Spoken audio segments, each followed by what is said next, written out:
Hi everybody. So, for today's video, here at the new Willie's American Guitars, I'm going to play through a Car Telstar. Now the Telstar is kind of a tweetish sounding amplifier. It has two switch, one for 53, a little more gain, 58, a little less gain, and it's a really simple amplifier. This happens to be serial number 001. This was the prototype Telstar. So I'm keeping it here so you can try it, and then you can order one if you want to, in any color you want. We do have quite a bit coming in, including Steve Carr, who's coming in. But the amp has reverb, and I'm not a big fan of reverb, but this is why I brought you here today, though. 70s guitars.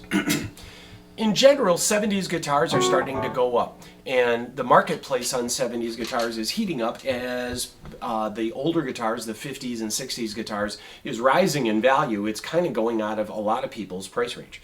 And a lot of people now are turning back. Joe Bonamassa plays this model in particular, and they're starting to discover these models again as being very functional tools. These Telecaster Thinlines are a answer to Gibson's 335, basically, having been hollowed out to keep the weight down, and that also gives you a nice resonant sound. So these guitars are good on the lap. Oops. Really resonant guitars.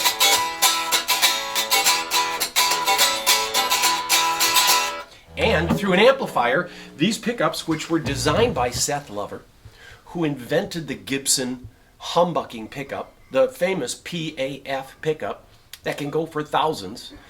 Seth Lover designed it for Gibson. After his contract was up, Fender stole him and had him design a pickup with the coil split, 1, 2, 3 screws and 1, 2, 3 screws. You might ask, why did Fender do that? Well, Seth Lover was trying to avoid his own patent.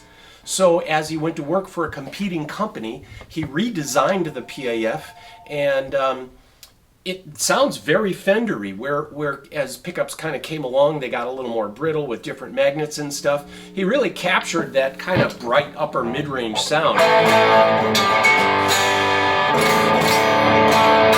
going to put a little more juice on this.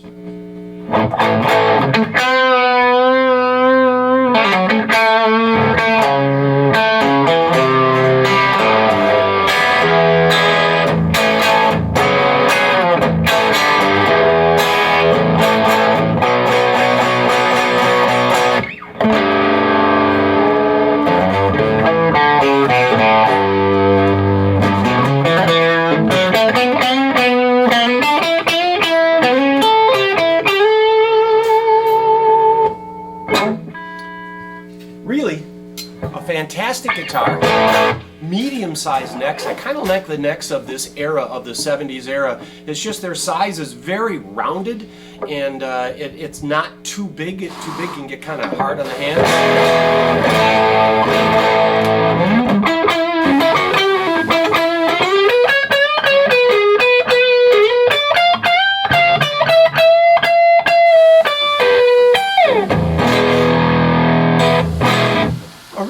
Kind of mid-range sound out of these Telecaster Thinlines. This one, with its is a 1975 Telecaster Thinline. That, by the way, was the last year that they had the white plastic. Later on in that year, they went to the black plastic, like this guitar.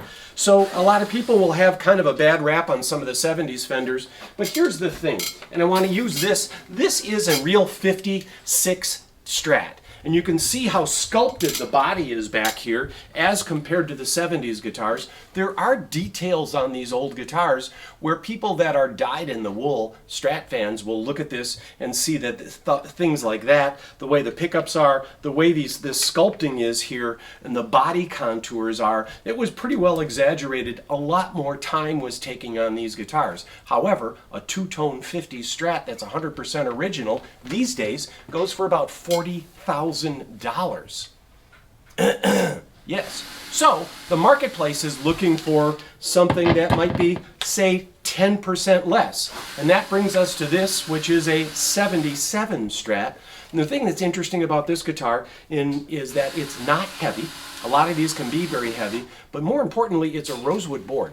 Now, I was around working in the industry in that time period, and Fender catalogs didn't mention much of the rosewood board. It was something that astute dealers would buy, and they would order with the rosewood board. You probably see 1 in 20 Stratocasters from this era with a rosewood board. Lightweight, all original. In '74, they came up with a 5-way, so this has an original 5-way. By '75, Fender used 5-ways in all of their Stratocasters. And again, this is a straight 1977 Strat rosewood board. You got to say it like that, rosewood board. So again, a nice medium rounded neck.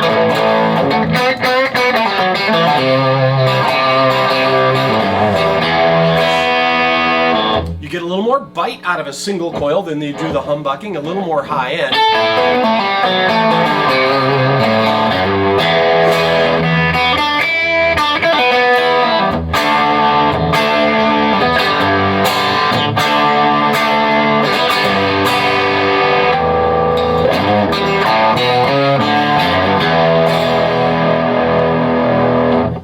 Good middle pickup.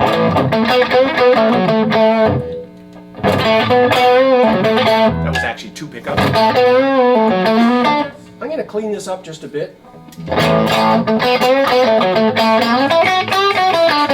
That really nice mid-range, kind of out-of-phase sound with 2 pickups. The middle pickup.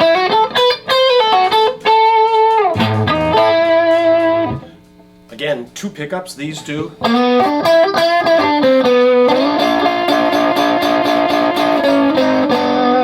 And the neck pickup.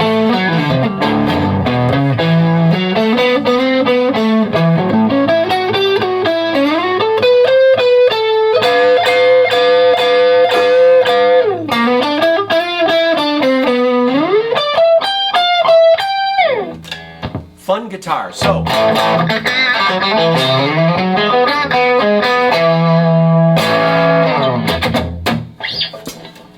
we've been noticing a lot of the guys inside the shop have picked this up and go, this is really a nice guitar. So I share this with you. This is really a nice guitar. This also, '75 was the last year for the wood cases with the leather ends on it, and right after that they went to the plastic cases. This has the earlier wood case, rosewood board, and it's pretty lightweight. And then of course these, which are really climbed lately, getting really hard to find. We have another one coming in a couple hours as well. So we have a couple of Telecaster Thinlines. Sunburst is really an attractive, very Fender color.